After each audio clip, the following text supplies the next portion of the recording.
Faayidaa fi of eeggannoo vaaziliinii dibachuu kan jedhu ilaalla. Mee sekendii muraasa booda walitti deebina. Whoa, stop right there. Don't I need this much to slug? Slugging is awesome, but let's go over how to do it correctly. As you guys know, I'm a huge fan of Vaseline. It can be used for dry, cracked heels, chafing in any skin fold, and for slugging. And just like retinol, Hey, Dr. Sugai, is it true that you're not supposed to apply petroleum jelly to your face? Oh, I use Vaseline all the time on my face. Let's talk about one of my favorite skincare products. Vaseline is the #1 recommended petroleum jelly by dermatologists in the US. It is definitely an essential in our household. After cleansing the face, apply a pea-sized amount of Vaseline to the cheeks and forehead. I routinely use Vaseline over my face for the extra dewy glow up. Hedduun keenya gamana keenya keessaa vaaziliinii qabna ni dibannas. Haa ta'u malee maaliif akka inni fayyadu akkasumas of eeggannoo akkamii akka gochuu qabnu hin beeknu. Mee faayidaa vaaziliiniin qabu tokko tokkoon ilaalleetu of eeggannoo akkamiitu barbaachisaa miidhaa akkamii qaba kan jedhu ilaallu. Kan jalqabaa qaamni keenya vaaziliinii ofitti hin fudhatu. Vaaziliiniin qaama keenyatti absorb hin ta'u jechuudha. Kanaaf gogaa laaffisuu caalaa laafina gogaa tursiisuu fi gogaa irra waan qubate hunda gogaa irra akka ga'ee hin miine ittisa. Absorb hin godhu waan ta'eef gogaan keenya seenee hin laaffisu. Haa ta'u malee dhangala'aan yookaan qaama keenya keessaa wanti gogaa laaffisan akka alatti hin baane zayita gogaa irra jiru ni tursiisa. Kana malees immoo wantoonni adda addaa yeroo gogaa irra qubatan akka isaan gogaa hin miine ittisa.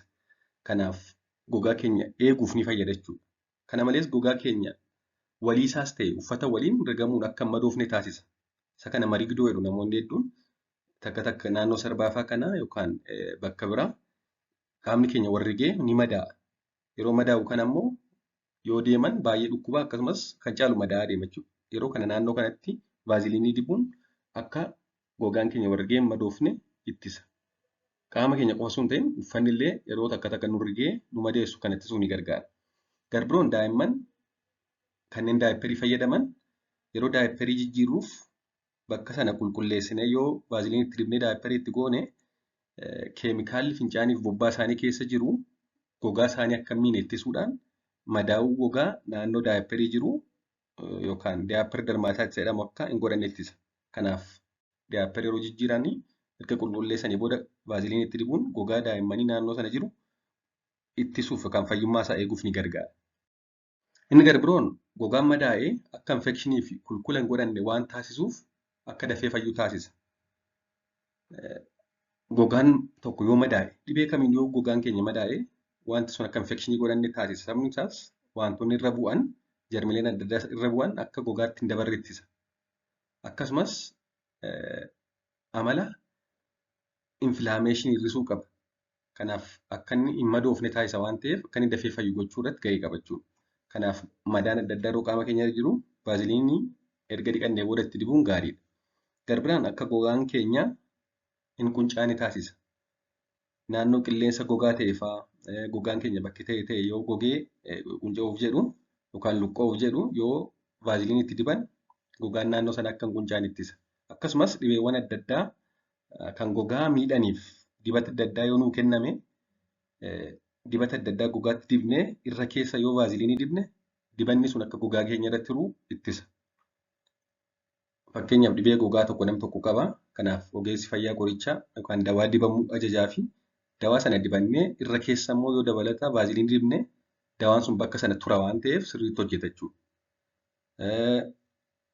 Kana malees dhibeewwan gogaa miidhan kan hooqxoo fidan kan nama hooqsisan yoo jiraatan yoo bakka sanatti vaaziliinii dibne hooqxoo hir'isuuf ni gargaara. Kan inni sirriitti hojjetu kan beekuu qabnu yeroo gogaan keenya xiqqoo laafudha. Yeroo xiqqoo laafudha waan ta'eef erga shaaworii galle yookaan erga fuula keenya dhiqannee booda yoo dibanne caalmaatti sirriitti hojjeta jechuudha. Kanaaf qaama dhiqannee booda yookaan fuula dhiqannee booda dibachuutu gaarii. Akka of eeggannootti garuu wantoota sadan tokko kan hin kaasu barbaadu tokkoffaa vaaziliiniin moischuraayizarii akkasumas skin protectorii waan ta'eef furdaa waan ta'eef yeroo fuulatti dibannu qaawwa xixiqqoo fuularra jiran ni cufa waan ta'eef namoota fitnisa qabaniif gaarii miti. Namoota fitnisa qabaniif hin gorfamu. Itti cimsuu danda'a jechuudha. Akkasumas fileemeebiliidha. Kanaaf namoonni kanneen vaaziliinii dibatan yookaan erga vaaziliinii dibatanii booda naannoo abiddi jiru osoo hin hojjetan ta'e gaariidha. Kanaaf egaa namoonni naannoo abiddaa oolan yookaan naannoo kiichinii hojjetaa oolan vaaziliinii osoo hin dibatan ta'e gaariidha. Kana malees erga dibatanii booda yoo gogaan isaanii diimate bakki isaan itti dibatan sun yoo diimate yoo isaan boksise yookaan yoo dhiita'e fayyadamuu dhiisuu qabu. Itti fufuu hin qaban jechuudha. Waan dhaggeeffattaniif hedduu galatoomaa turtii gaarii.